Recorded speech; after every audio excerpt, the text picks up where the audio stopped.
Welcome back to your Feel Good Breakfast show on this Tuesday morning. Thank you so much for choosing to start the day off with us. It is so good to have you with us. Now, Thursday is World Down Syndrome Day, and it's reported that Down syndrome is the most common chromosomal condition and clinical cause of intellectual disability in the world. In fact, on average, 1 in 1,000 births is a baby with Down syndrome, and a mother with a child with Down syndrome has a 1 in 25 chance of recurrence. And so here to help us unpack what Down syndrome is and what causes it is a representative from the Down Syndrome Association, Tineke Ganz-Malan. Thank you very much for being here with us this morning. Thank you for having me. Tineke. Good morning. Thank you very much. I'm glad that the day like this is set aside to really raise awareness around this, because I think even though it is so prevalent, I think people are still kind of misunderstanding as to what it really is all about. So I think let's start right at the beginning. What exactly is Down syndrome? Down syndrome is a chromosomal disorder. It's important, I think, for people to know that it's not an illness. It's often portrayed as people suffering from it. It's not an illness, and that to us is very, very important.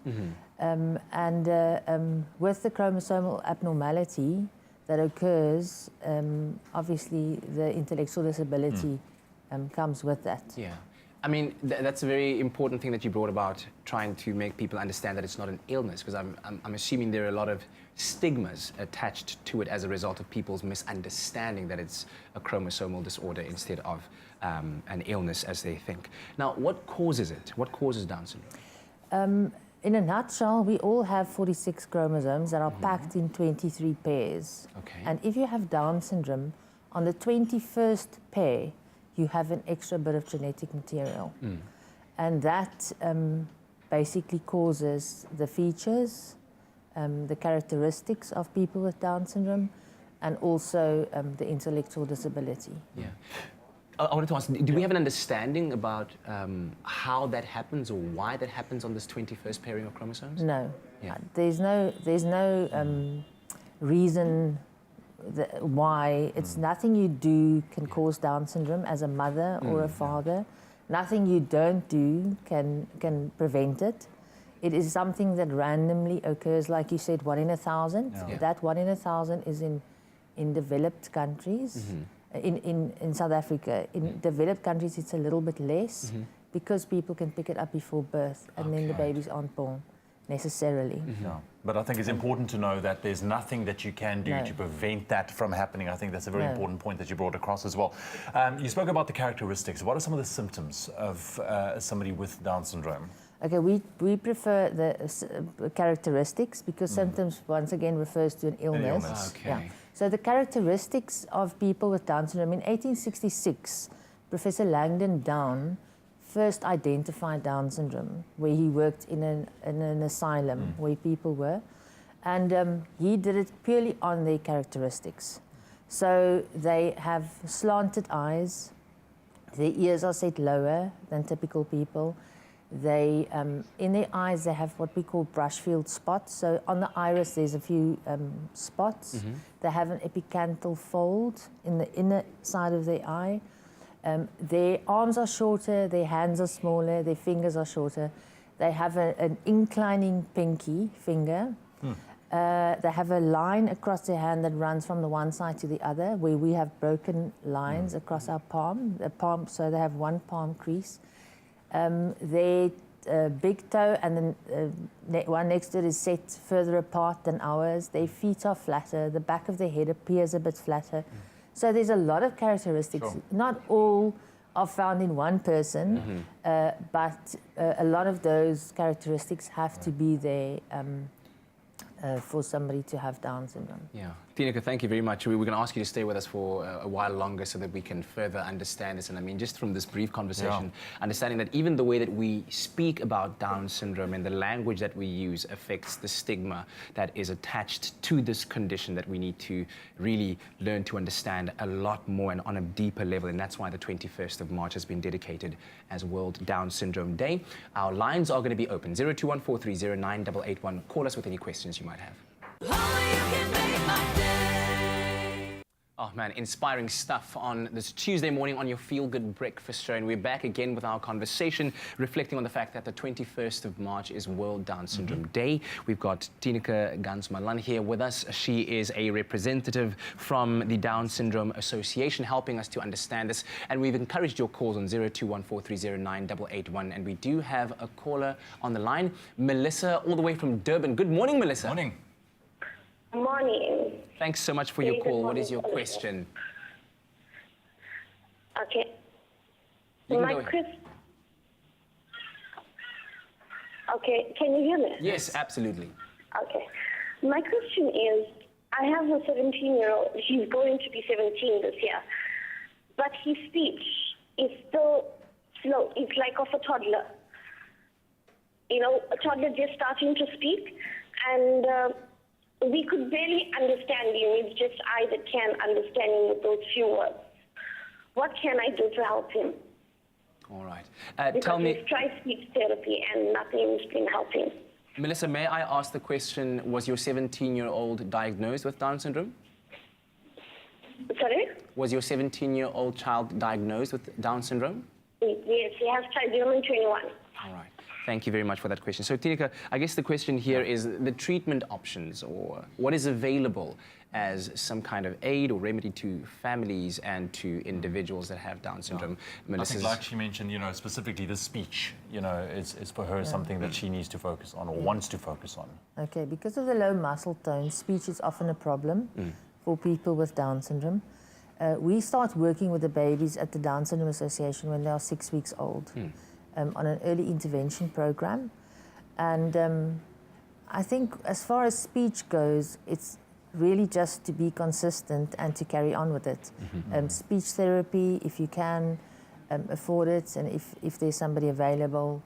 But speech is often a problem. Yeah. It's they're receptive, so what they understand in terms of speech, the receptive speech is very, very good. So they understand what you're saying, but they can't always tell you back, that, they can't communicate back. Yeah. So the So expressive consistency language is is not that good. Yeah, and I think just consistency, to force them to speak, because very often, because they are in a family and the family understands them, we don't really let them finish their sentences. They just start something and we leave it because we understand what they want. So I think it's important that we leave them and we force them a little bit to speak if they... That's great advice. Thanks so much for that question, Melissa. We really appreciate it and hope you take insight from that. Yeah, we are going to continue on this discussion. Tineke, thank you very much for joining us this morning. Really appreciate it. I know there's a lot to talk about still. We are going to continue that conversation. Remember, our lines remain open, 0214309881 if you want to ask any questions. We'll be back after the break. It's my Feel Good Breakfast Show. Welcome back. You're tuning into your Feel Good Breakfast Show, Expresso right on SABC3 on your Tuesday morning. Now, we've been having the discussion. Thursday is World Down Syndrome Awareness Day. We are raising awareness. We are finding out more about this condition. We're asking those imperative questions as well.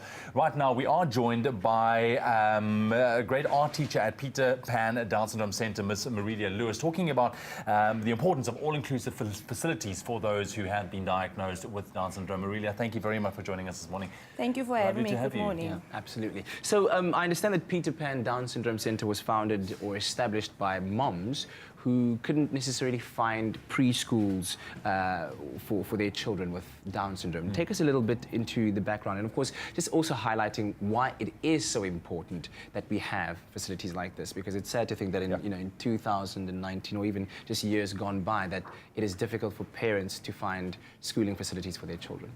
It is very difficult and it's a long journey, and Peter Pan has they've been going on 33 years now.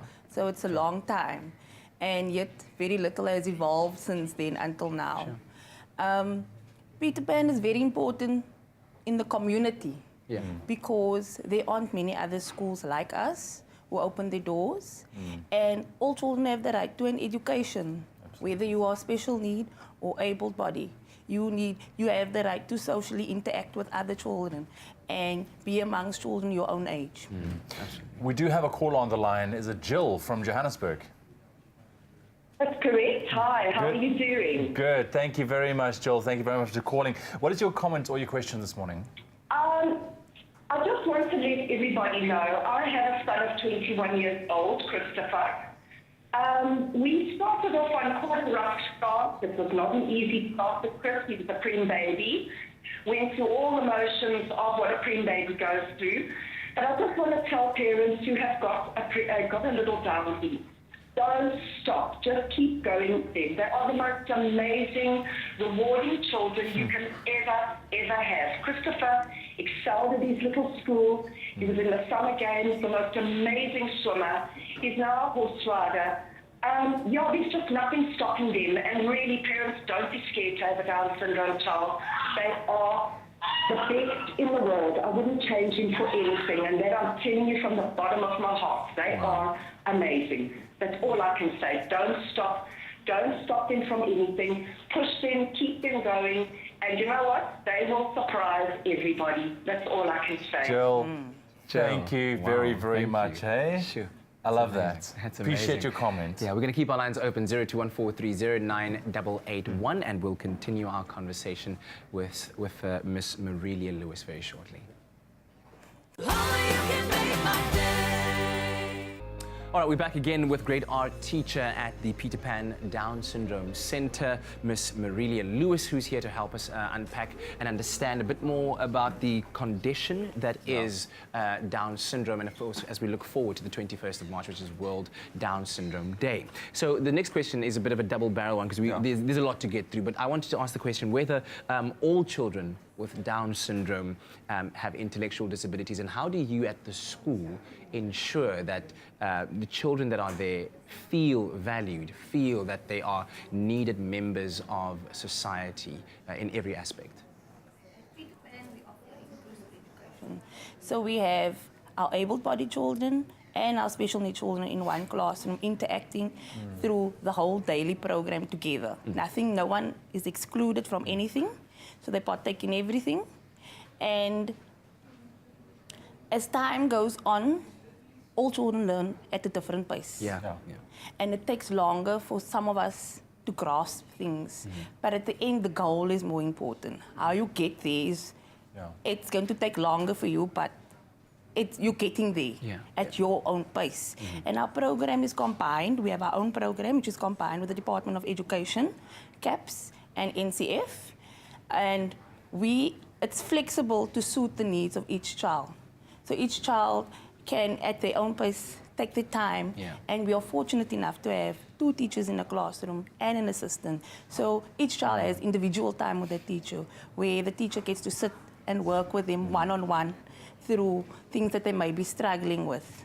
Patience and understanding. That is it, and that is what I love about what it is that you're doing, because in no means are you taking, somebody with Down syndrome and singling them out and trying to give them that special attention. It must be all-inclusive. Yes. And I love what you guys are doing. But I think the next question goes out to the parents. How can parents with a child that has Down syndrome kind of uncover or minimize barriers to learning, because ultimately you want your kid to go through these motions of learning and speech and writing. What can you do as a parent? Exposure. Don't keep your child at home, away from school, hidden in front of the TV. Send them to school and make them a part of daily activities at home and at school, with simple activities at home like chores, doing chores, and at school being part of extramural activities. Interact with different people. Interact with everyone around them, and you'll be surprised how they blossom. How they blossom and how they interact, and how able-bodied children don't notice that they are special and are treated evenly and given the fair opportunities to succeed also. Well, we hope that, this short time we had to chat certainly encourages people to go online, find out more, and perhaps, I feel like start some kind of lobby group that would encourage the powers that be to create more facilities like the Peter Pan Down Syndrome Center. Because as you said, you serve children between the ages of 2 and 7, but now the question is, what happens after that? We need facilities that cater for that are all-inclusive, just like you've said that you... And that's the problem that we have. Where do you go from here? It's so hard to get children into a school after the age of 7, whether it be special need or able-bodied. But with the special need child, it's important to make very early application. Yeah. As soon as you have found out that your child has got a special need, you need to make application. Yeah. Because the process is up to 18 months, 24 months. Sure, Just really. to getting to a score. Thank you very much for joining us thanks for this morning. joining Of us. course, you can log onto the website dsawc.co.za. That's dsawc.co.za to find out more information and really start getting that conversation going. Absolutely.